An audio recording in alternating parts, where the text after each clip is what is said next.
Okay, we're recording now.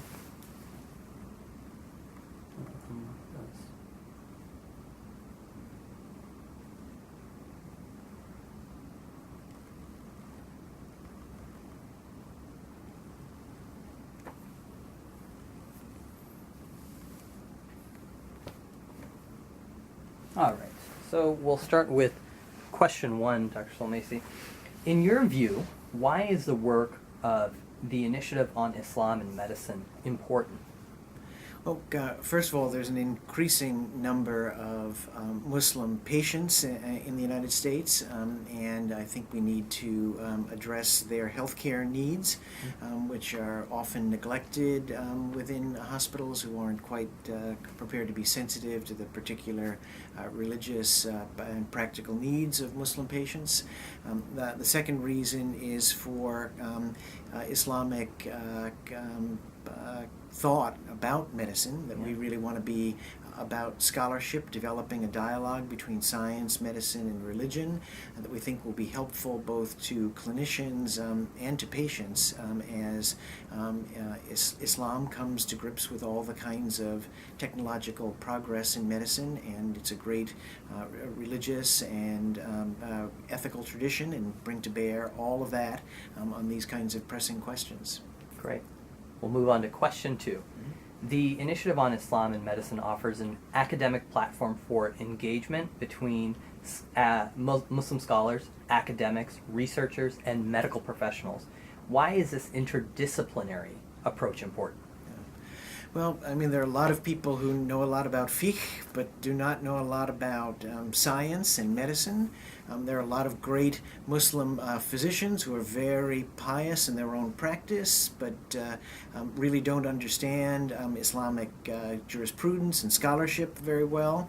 And to bring scientists and clinicians and Islamic scholars all together is the only way to really answer these questions, because no one has all the answers, but collectively they do when they work in concert.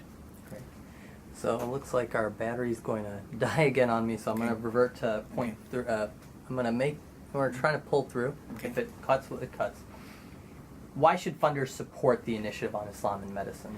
This is a unique program. I mean, it doesn't exist anywhere else in the world. It needs to exist, and there's no better place than the University of Chicago, which has rich resources in Islamic thought, in general religious thought, in science, and in medicine, and can be of great service to the community as well as to scholars. Great. And can you comment on your personal experience with the IIM? Well, particularly its director, the director for the IIM, Asim Padella, is a unique resource for the world. I mean, I can't think of another person, at least in the United States, who knows as much about Muslim thought and medicine and is able to pull this together than somebody like Asim.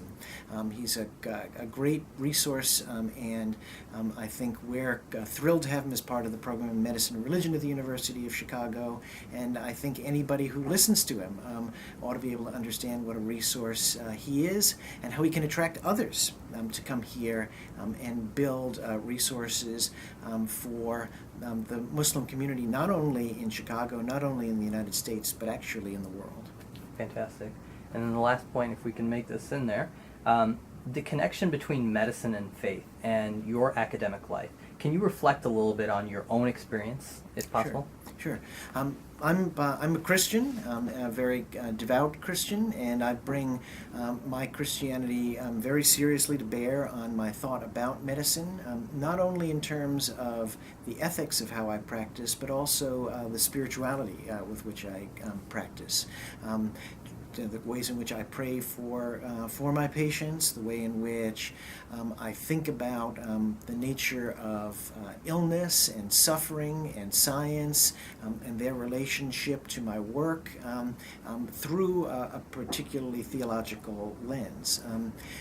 We are all, I think all the Abrahamic faiths recognize that we are endowed with bodies that are gifts to us. Our lives are gifts to us from the Almighty, and we are also given wisdom from the Almighty, and we are commanded to heal our fellows when they're sick, and we've got to do so in the wisest way that we can, using all the resources of science, but also the resources of our religious traditions as well.